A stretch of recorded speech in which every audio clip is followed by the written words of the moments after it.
Hello, good morning बच्चों। और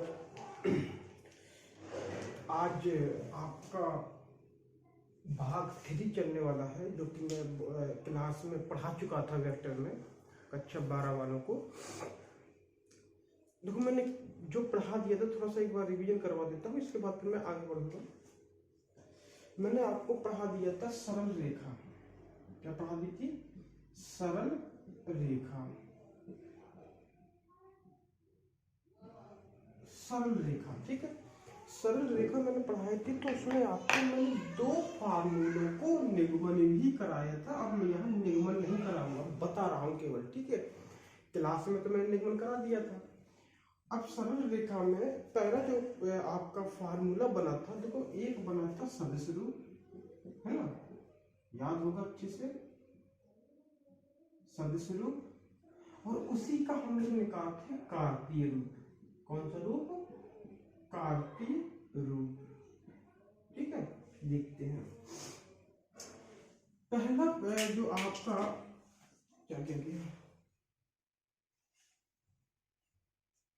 पहला जो आपका फार्मूला जो था वो इस प्रकार था कि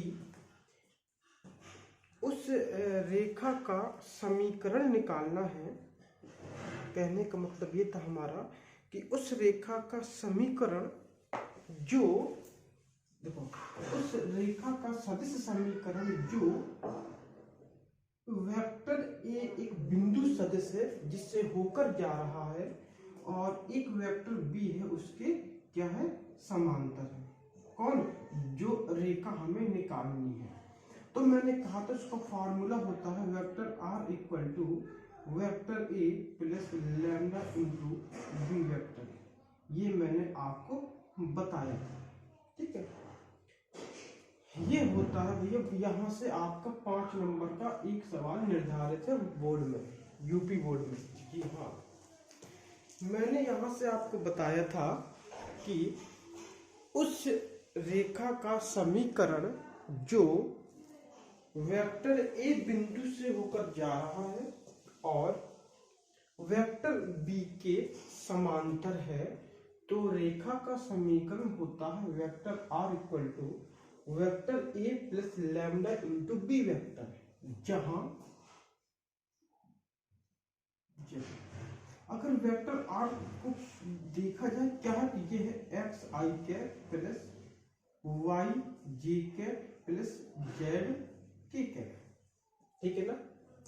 इसी का मैंने कार्तीय रूप यहाँ पर बताया था कि x माइनस a1 बटे b1 बराबर y माइनस a2 बटे b2 बराबर z माइनस a3 बटे b3। ये आपका मैंने बता दिया था, ये होता है आपका कार्तीय रूप।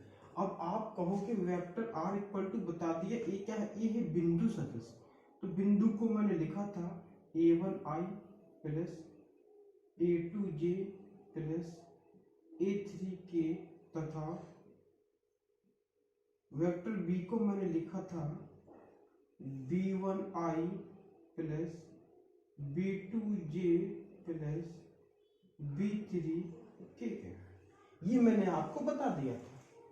यहां से एक या तो क्वेश्चन को इस प्रकार का पूछेगा या फिर क्वेश्चन आपको इस प्रकार का पूछेगा, 5 नंबर या 8 नंबर का, तो क्लियर है। इसको नोट कीजिए जल्दी से। इसके बाद फिर दूसरा और बता देता हूँ, फिर सवाल भी चलने के भी सवाल भी मैंने बता दिए थे। यहाँ रिवीजन करवा दे रहे एक बार फिर से, नोट कीजिए जल्दी से, ठीक है। अगर थोड़ा दिखाई ना दे रहा हो तो मैं जूम कर देता हूँ, ठीक है। अब ठीक, देखिए,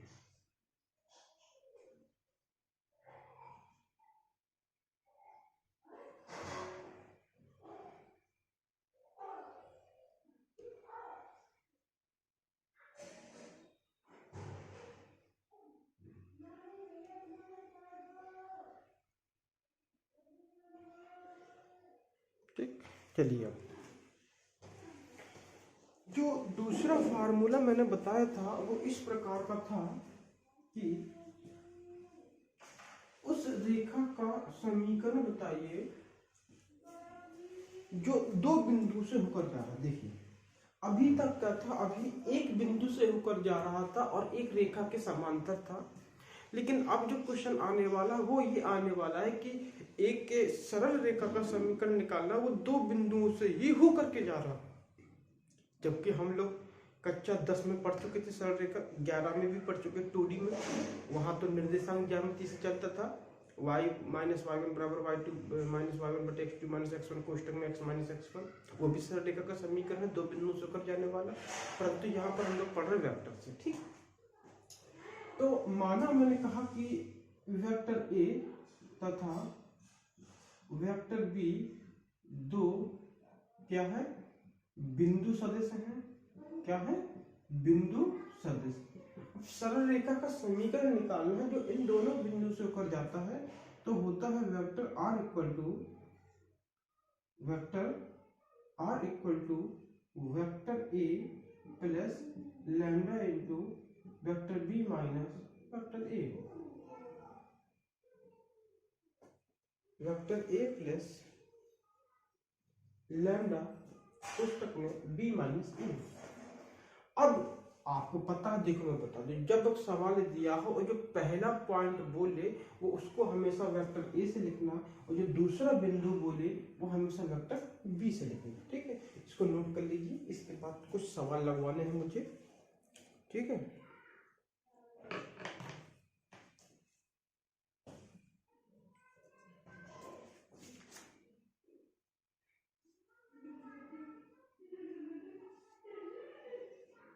ठीक, चलिए अब हम सवाल लेके आ रहे हैं।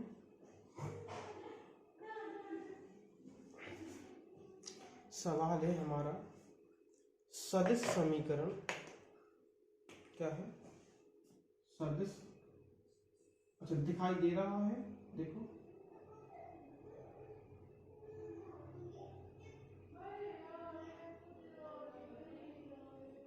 सदिश समीकरण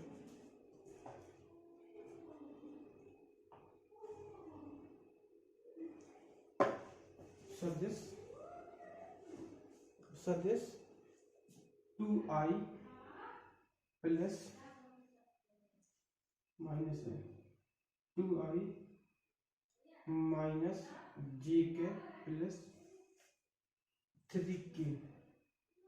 अब सवाल को समझना कि कैसा है, कि समांतर, देखो इतने के समांतर है ना, समांतर तथा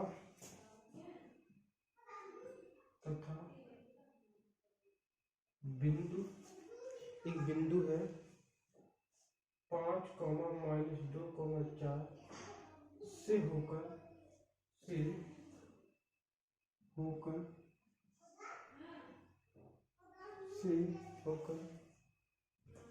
होकर जाने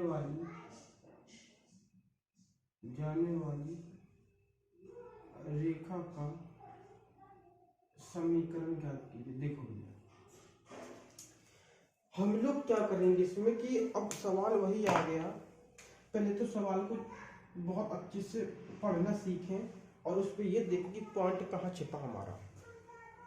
ठीक है, पॉइंट कहाँ छिपा है हमारा, इसमें कह रहा है कि सदिश इतने के समांतर। अच्छा समांतर है ना, इसके समांतर है, तो मैंने कहा था फार्मूला तो बोला था ना कि vector R equal to vector A और plus lambda into B vector होता है।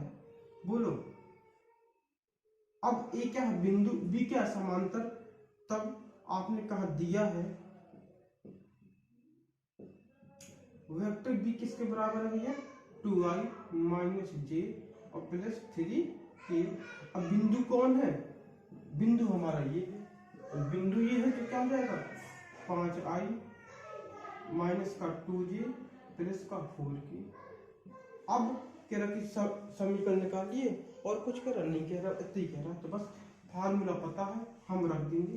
तो vector R equal to vector A का मान 5i माइनस 2j प्लस का 4k plus lambda bracket B का मान रखो 2i माइनस जे प्लस का 3। अब और अच्छा, एक तो आपका आंसर तो यहीं पर आ गया।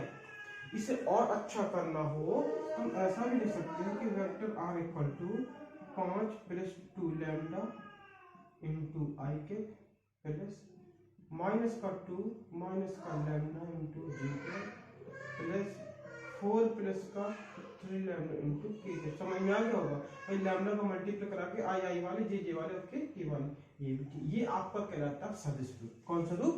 सदिश रूप। ठीक है, अभी और क्वेश्चन लगाएंगे और सीखेंगे, नोट कीजिएगा। एक बार चेक कर ले वीडियो सही आ रही है कि नहीं। जी बिल्कुल सही जा रही है, और आप जल्दी से नोट कीजिए ताकि और आगे भी और पढ़ा दें। ठीक है, नोट तो हो गया होगा, या स्क्रीनशॉट ले लेना, लगा लेना सामान। चलिए नेक्स्ट।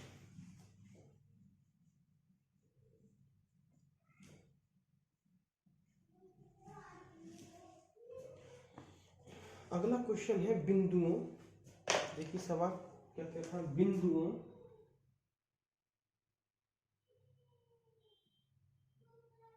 बिंदुओं 3, 4, -7 तथा 1, -1, 6 से होकर जाने वाली रेखाओं का सदिश और कार्तीय रूप दोनों क्या थी। देखो अब जो ये सवाल आगे, ये दोनों रूपों में निकालना, कार्तीय रूप भी निकालना है और सदिश रूप भी निकालना है। से होकर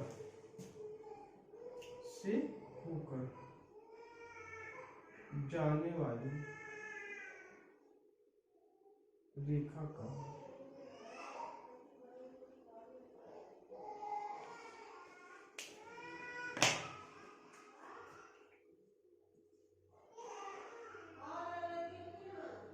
समझा। देखिए अब सॉल्यूशन स्टार्ट। आपको पता है कि मैंने कहा था जब दोनों बिंदुओं से होकर के जाए तो जो पहले दिया है उसे हम वेक्टर ए समझेंगे, और जो बाद में बिंदु दिया उसे हम वेक्टर बी समझेंगे। तो देखिए पहले कौन दिया है? ए, तो वेक्टर ए बराबर क्या हो जाएगा? 3i प्लस का 4j माइनस का 7k। वेक्टर बी क्या हो जाएगा? i माइनस का j प्लस का 6k। अब मैंने बताया है आपको दो बिंदुओं से होकर जाने वाली रेखा का समीकरण। तो आप देखो कि हम जानते हैं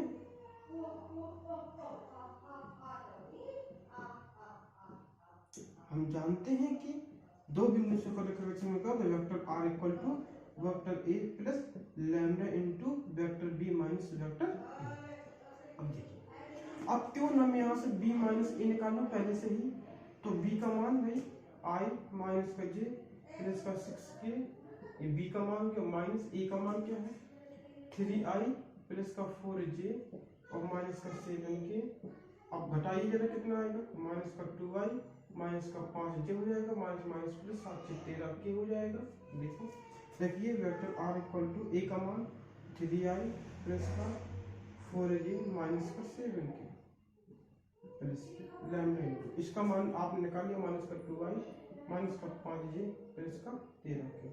तो ये और अच्छा निकालना और अच्छा करना। देखिए एक vector r equal to 3 minus का 2 लैम्डा i प्लस 4 माइनस का 5 लैम्डा j प्लस माइनस का 7 प्लस 13 लैम्डा इंटू k। अब देखिए ये तो आ गया आपका पहला आंसर।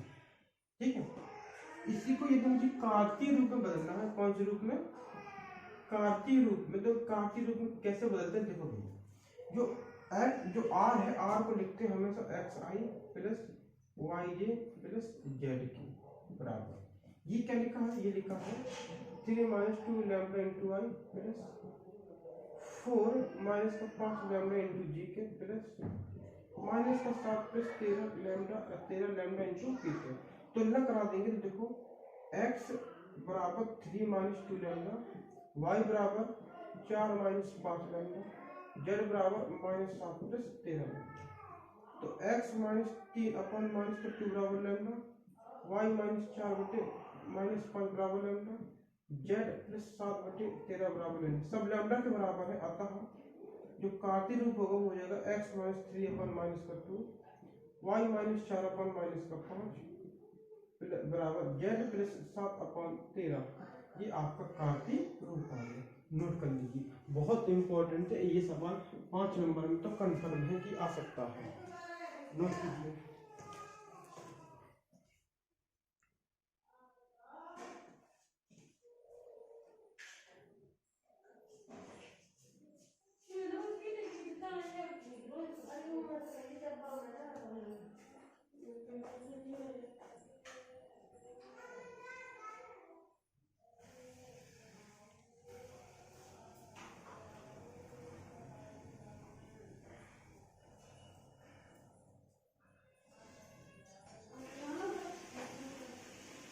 ठीक है, अब हम लोग और आगे बढ़ते हैं और आपको क्वेश्चन बताएं कि किस प्रकार का भी क्वेश्चन आ सकता है। जो आया है उनके लिए भी थोड़ा सा देखें। ठीक है, वैसे वेक्टर ज़्यादा डिफिकल्ट रहेंगे, बहुत सिंपल है। अगर कंटिन्यू पढ़ रहे हो तो बहुत ही सिंपल है। ठीक,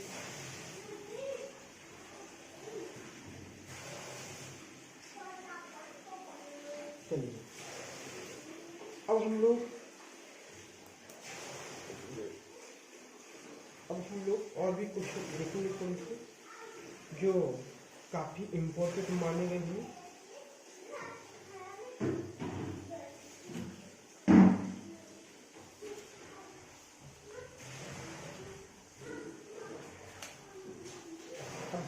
देखो हेडिंग डालना पड़ेगा आपको। हेडिंग है दो रेखाओं के मध्य कोण। हेडिंग है दो रेखाओं के मध्य कोण। देखिए अभी क्या था, दो सदिशों के मध्य था, अब यहाँ पर क्या हो गया, दो रेखाओं के मध्य कोण की बात कर रहा। ठीक, दो रेखाओं के मध्य जब कोण निकालना है तो इसमें पहली हेडिंग आएगी कि ऐसी दो रेखाओं के मध्य कोण ज्ञात करना जिनकी दिक् कोणियाँ दी गई, जिनकी क्या दी गई हो, दिक् कोणियाँ दी गई हो। तो लिखिए, थोड़ा सा मैं बोलता जा रहा हूँ, आप लिखते जाइए। हेडिंग डालो ऐसी दो रेखाओं के मध्य कोण ज्ञात करना, ऐसी दो रेखाओं के मध्य कोण ज्ञात करना जिनकी दिक् कोणियाँ दी गई हों, जिनकी दिक् कोणियाँ दी गई हों। देखिए माना AB व CD दो रेखाएं हैं, माना AB व CD दो रेखाएं हैं जिनकी दिक् कोणियाँ क्रमशः L1 M1 L1 तथा L2 M2 L2 है। ये दिक्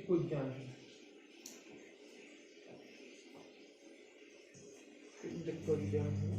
यदि दोनों रेखाओं को दिशाओं में, यदि दोनों रेखाओं की दिशाओं में एकांक सदिश अल्फा वेक्टर व बीटा वेक्टर हो तो देखिए, तो क्या होता है फार्मूला आपको पता ही है। अगर लैम्डा डॉट बीटा करेंगे तो हो जाएगा mod of lambda dot mod of beta into cos theta, याद है ना।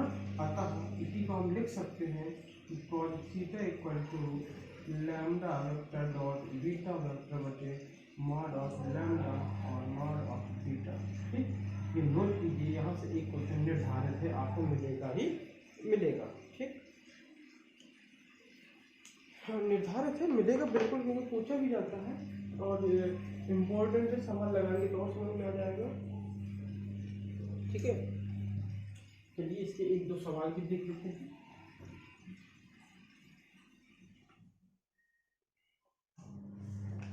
सवाल क्या है, सवाल इस प्रकार से होगा जैसे लिखा है, देखो पहला सवाल आया आपका कि रेखाओं, पहले अच्छे से समझ लेना, मैं बहुत शॉर्टकट में समझा दूंगा इसको भी। लिखा है रेखाओं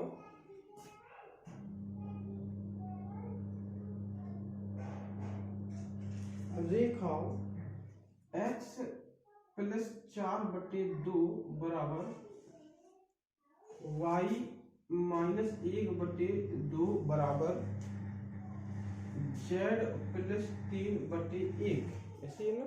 हाँ, तथा